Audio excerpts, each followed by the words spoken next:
আজকের বিশেষ বিশেষ খবর হলো রাজ্যে 1 লক্ষাধিক পদ শূন্য, শিক্ষা বিভাগে 50,000-এরও বেশি। শীঘ্রই 1 লক্ষ নিযুক্তি, শিক্ষকদের বদলিকরণে চালু হচ্ছে অনলাইন পোর্টাল, বললেন শিক্ষামন্ত্রী রনজ পেগু।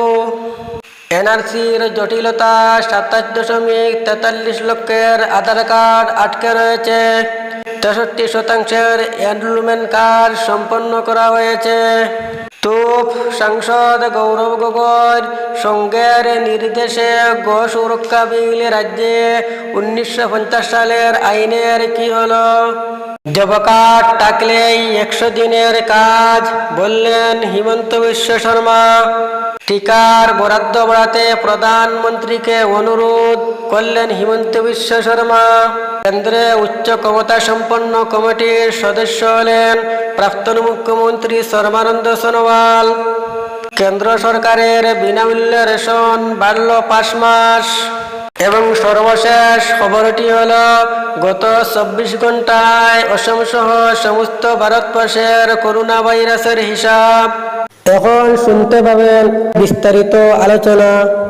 দয়া করে বরাক আরপে নিউজ চ্যানেলটি সাবস্ক্রাইব করবেন এবং ভিডিওটি যদি ফেসবুকে দেখেন তাহলে শেয়ার করবেন।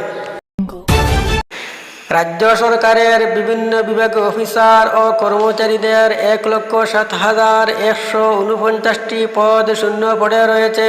গত 5 বছর থেকে শুধু শিক্ষা বিভাগে খালি হয়েছে 50,765 পদ। দ্বিতীয় স্থানে গৃহ ও রাজনৈতিক বিভাগে 20,248টি পদ। স্বাস্থ্য ও পরিবার কল্যাণ বিভাগে 9,353টি পদ শূন্য রয়েছে। এই তথ্য মঙ্গলবার বেরিয়ে এলো রাজ্য বিধানসভার বাজেট অধিবেশনে বিরোধী দলপতি দেবব্রত শইকিয়ার উত্থাপিত এক সংক্রান্ত একাধিক প্রশ্নের জবাবে দেবব্রত শইকিয়ার প্রশ্ন ছিল, অসম সরকারের কোন কোন বিভাগে অফিসার ও কর্মচারীদের পদ খালি রয়েছে? রাজ্যের সাধারণ প্রশাসন বিভাগের মন্ত্রী রঞ্জিত কুমার দাস তুলে ধরে বহু বিভাগে শূন্য হয়ে থাকা পদের তালিকা।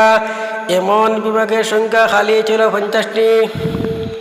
শইকিয়ার আরও একটি প্রশ্ন ছিল, শূন্য পদগুলিতে সব কর্মচারী নিয়োগ করে বিভিন্ন কার্যালয়গুলি পূর্ণাঙ্গ করার ব্যবস্থা করা হবে কিনা?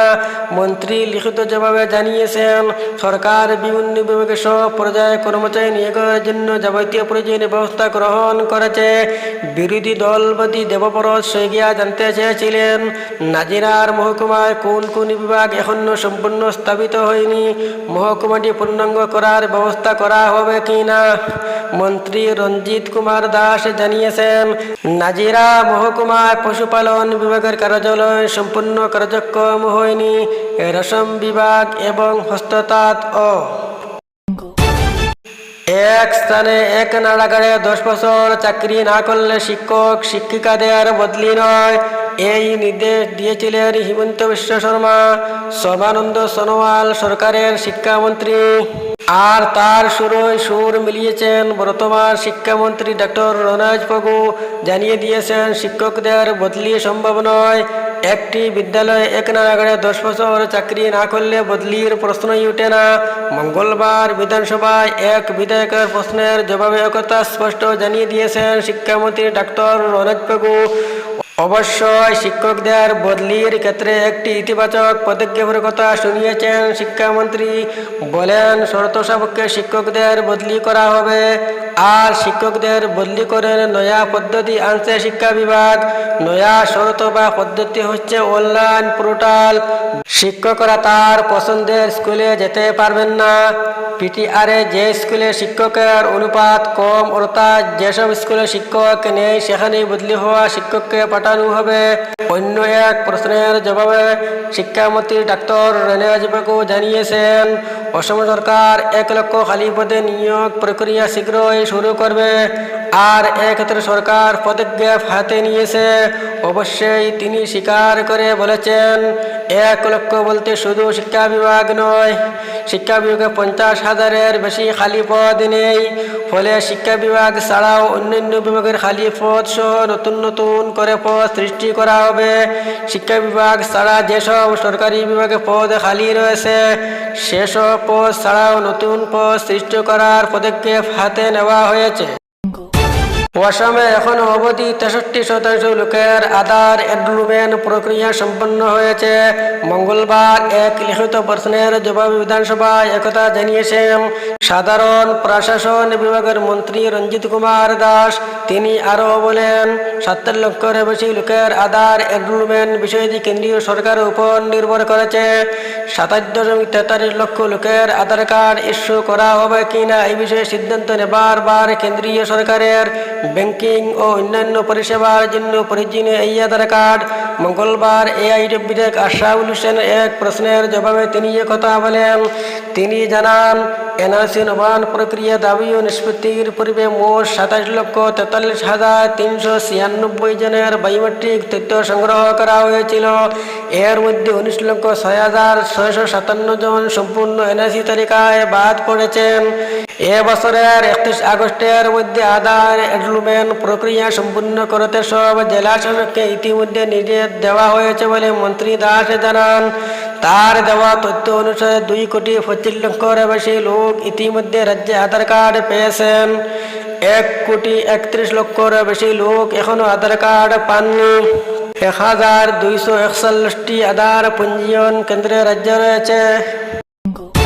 সঙ্গের কথা, রাজ্যে গো সুরক্ষা বিল এনেছে হিমন্ত বিশ্ব শর্মা সরকার। উত্তরপ্রদেশে একই দরে বিল আনা হয়েছে। উভয় বিলের ভাষা এমনকি একই শব্দ। এভাবেই মঙ্গলবার তোপ দাগলেন বরিষ্ঠ কংগ্রেস সাংসদ তথা লোকসভা কংগ্রেসের উপনেতা গৌরব গগৈ। তিনি আরও বলেন, আরএসএসের কাছ থেকে আমাদের গুরুর বিষয়ে জ্ঞান নিতে হবে না। আমরা তো বিহুর সময় গুরুকে সম্মান করি। সংঘ বরং অসমের জনগণের কাছ থেকে গুরু নিয়ে জ্ঞান নেয়। সাংসদ গৌরব আরও বলেন, কংগ্রেস তো দীর্ঘদিন ধরে গরু সুরক্ষার বিষয়ে কথা বলেছে। 2021 সালে নির্বাচনী ইস্তাহারে কংগ্রেস প্রতিটি জেলাতে গোশালা নির্মাণের প্রতিশ্রুতি দিয়েছিল। অসমের মানুষ এমনিতে গরুকে সম্মান করে। আমরা তো গরু বিহু উদযাপন করি। প্রকৃতপক্ষে অসমের সংস্কৃতি এই দিনটিকে ভারতের সব স্থানে ছড়িয়ে দেওয়া উচিত। বরিষ্ঠ কংগ্রেস নেতা গৌরব গগৈ প্রশ্ন তুলেন, এই গো সুরক্ষা বিল যাবতীয় গুরুত্বপূর্ণ বিষয় 1950 সালে বিদ্যমান আইনে রয়েছে। প্রয়োজন হলে এত কেন সংশোধন করা হচ্ছে না? বিদ্যমান আইন কি সঠিকভাবে রূপায়িত করা হয়নি? নতুন আইনের প্রয়োজনীয়তা কোথায়? গরুর চোরাই ব্যবসা বন্ধ করার জন্য সরকারের নয়া আইন প্রণয়নের প্রয়োজন নয়। যাদের জব কার্ড রয়েছে তাদের এমজিএনরেগার প্রকল্পে 100 দিনের কাজ দিতে বাধ্য কেন্দ্র ও রাজ্য সরকার। কিন্তু সমস্যা হলো জব কার্ড টাকার পর অনেকে নিজ এলাকায় কাজ পাচ্ছেন না। আর যারা পাচ্ছেন চাইলে তাদের পাশের গ্রামে কাজ দেওয়া হবে। আর যারা পাচ্ছেন না চাইলে তাদের পাশের গ্রামে কাজ দেওয়া হবে। মঙ্গলবার জব কার্ড নিয়ে কংগ্রেসি বিধায়ক রকিবুল ইসলাম প্রশ্নের সূত্র ধরে বিধানসভায় একথা জানান মুখ্যমন্ত্রী হিমন্ত বিশ্ব শর্মা। তিনি বলেন, জব কার্ড থাকার পরও যারা নিজ এলাকায় কাজ পাচ্ছেন না তাদের আশপাশ গ্রামে কাজ দিতে সরকার গুরুত্ব দেবেই। আর এ ব্যাপারে বিরোধীর সহযোগিতা হাত বাড়িয়ে দেওয়ার আহ্বান জানান মুখ্যমন্ত্রী। বলেন, বঞ্চিত শ্রমিকদের সংগঠিত করে আশপাশ গ্রামে কাজ পাইয়ে দিতে বিডিওদের সঙ্গে যেন আলোচনা করেন বিরোধীরা। এতে কাজ পাবেন বঞ্চিতরা। এদিকে পঞ্চায়েত গ্রাম উন্নয়ন মন্ত্রী রঞ্জিত কুমার দাস বলেন, জব কার্ড প্রাপ্তদের মধ্যে এখনো পর্যন্ত কেউ অন্য গ্রামে কাজ করার জন্য আবেদন করেনি। এই মন্তব্য মন্ত্রী দাস এটাই বোঝান যে জব কার্ড প্রাপ্তরা নিজ নিজ এলাকায় কাজ পাচ্ছেন। এখনো পর্যন্ত 53,94,940 জনের হাতে জব কার্ড রয়েছে। নিয়ম মতে আবেদনের 15 দিনের মধ্যে কাজ দেওয়া হয় জব কার্ড প্রাপ্তদের। বিনিময়ে কেন্দ্রীয় সরকার মজুরি টাকা তাদের ব্যাংক অ্যাকাউন্টে জমা করে দেয়। গত অর্থ বছরের 71,788 পরিবারের 100 দিনের কাজ পেয়েছে। অসমের করোনা টিকা বরাদ্দ আরও বাড়াতে প্রধানমন্ত্রী নরেন্দ্র মোদীর কাছে অনুরোধ জানিয়েছেন রাজ্যের মুখ্যমন্ত্রী হিমন্ত বিশ্ব শর্মা। মঙ্গলবার উত্তর পূর্বাঞ্চলের সর্বশেষ কোভিড পরিস্থিতির উপর পর্যালোচনা বৈঠকে এই আর্জি জানিয়েছেন মুখ্যমন্ত্রী। এদিন কোভিড পরিস্থিতি নিয়ে উত্তর পূর্বাঞ্চলে 8 রাজ্যে মুখ্যমন্ত্রীদের সঙ্গে ভার্চুয়াল পদ্ধতিতে পর্যালোচনা বৈঠকে বেশ কিছু পরামর্শ দিয়েছেন প্রধানমন্ত্রী নরেন্দ্র মোদী। মেডিকেল কলেজ হাসপাতালে অক্সিজেন উৎপাদন, আইসিইউ শয্য বিশিষ্ট কক্ষ, আইসোলেশন ওয়ার্ড ইত্যাদি তথ্য দিয়েছেন ডক্টর হিমন্ত বিশ্ব শর্মা। রাজ্যের প্রতিটি নাগরিককে অতি দ্রুততার সঙ্গে টিকাকরণ করতে আরও বেশি করে ভ্যাকসিন বরাদ্দ করতে প্রধানমন্ত্রীর কাছে আর্জি জানান মুখ্যমন্ত্রী হিমন্ত বিশ্ব শর্মা। দ্বিতীয় মোদী সরকারের প্রথম মন্ত্রিসভা সম্প্রসারণে কেন্দ্রীয় মন্ত্রী করা হয়েছে সর্বানন্দ সোনোয়ালকে। এবার প্রধানমন্ত্রীর নেতৃত্বে থাকা উচ্চ ক্ষমতাসম্পন্ন কমিটির সদস্য হলেন অসমের প্রাক্তন মুখ্যমন্ত্রী সর্বানন্দ সোনোয়াল। রাজনীতি বিষয়ক ক্যাবিনেট কমিটির সদস্য হয়েছেন সর্বানন্দ। এই কমিটিতে নারী ও শিশু কল্যাণ দপ্তরে স্মৃতি ইরানি এবং পরিবেশ ও শ্রম মন্ত্রী ভূপেন্দ্র যাদবকেও রাখা হয়েছে। কমিটির শীর্ষস্থানে রয়েছেন স্বয়ং প্রধানমন্ত্রী নরেন্দ্র মোদী ও অসম সহ 31টি রাজ্য ও কেন্দ্রশাসিত অঞ্চলে কোভিড-19 মহামারীর সময়ে জনসাধারণ খাদ্য সুরক্ষা নিশ্চিত করার জন্য কেন্দ্র সরকারের বিনামূল্য রেশন সরবরাহ করেছে। এবার প্রধানমন্ত্রী গরিব কল্যাণ অন্ন যোজনার PMGKY এর সময়সীমা কেন্দ্র জুলাই থেকে নভেম্বর পর্যন্ত আরও 5 মাস বৃদ্ধি করা হয়েছে। মঙ্গলবার ক্রেতা খাদ্য এবং গণবণ্টন মন্ত্রক এক বিবৃতির মাধ্যমে জানিয়েছে যে আরও 1,98,79,000 মেট্রিক টন খাদ্যশস্য বরাদ্দ করা হয়েছে। 12 জুলাই পর্যন্ত মোট 15,30,000 মেট্রিক টন খাদ্যশস্য সংগ্রহ করা হয়েছে। ভারতীয় খাদ্য নিগম FCI ইতিমধ্যে PMGKY এর সফল বাস্তবায়নের জন্য যথেষ্ট পরিমাণ খাদ্যশস্য মজুত করেছে। সর্বশেষ খবরটি হলো, গত 24 ঘন্টায় সমস্ত অসমে করোনা রোগে আক্রান্ত হয়েছেন 2,169 জন এবং মৃত হয়েছেন 23 জন।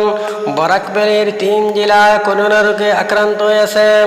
কাছাড় জেলায় 37 জন, করিমগঞ্জ জেলায় 41 জন, হাইলাকান্দি জেলায় 22 জন এবং মৃত্যুর সংখ্যা হল 0। সমস্ত ভারতবর্ষে করোনা রোগে আক্রান্ত হয়েছেন 40,012 জন এবং মৃত হয়েছেন 612 জন। এই ছিল গত 24 ঘন্টার করোনা ভাইরাসের হিসাব।